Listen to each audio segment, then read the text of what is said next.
எல்லாருக்கும் வணக்கம். நான் உங்கள் ஜேகே. இன்றைக்கி நாம் இந்த 2026 சட்டப்பேரவை தேர்தலில் இந்த லாட்டரி தமிழ்நாட்டில் எதிரொலிச்சுக்கிட்டு இருக்கு. இந்த லாட்டரி நிறுவனம் யார் யாருக்கு எவ்வளவு பணம் தேர்தல் நிதி பத்திரம் மூலமாக கொடுத்துச்சு அப்படிங்கிறத நம்ம பார்க்கலாம்.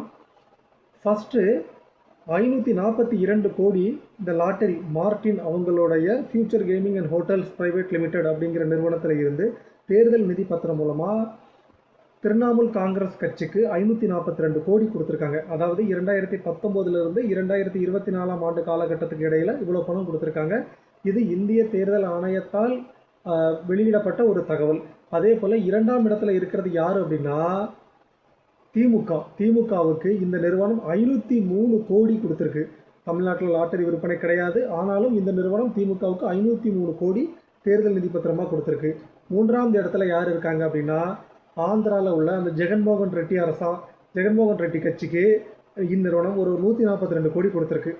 4ஆம் இடத்துல இருக்க பாஜகவுக்கு 100 கோடியும் 5ஆம் இடத்துல இருக்க காங்கிரஸுக்கு 50 கோடியும் இந்த நிறுவனம் தேர்தல் நிதி பத்திரம் மூலமாக கொடுத்துருக்கு.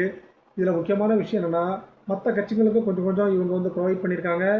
அந்த பணம், அதாவது ஒட்டுமொத்த பணம், மற்ற கட்சிகளுக்கு கொடுத்த ஒட்டுமொத்த பணம் வெறும் 19 கோடி தான். மீண்டும் ஒரு தகவலுடன் நான் உங்களை சந்திக்கிறேன்.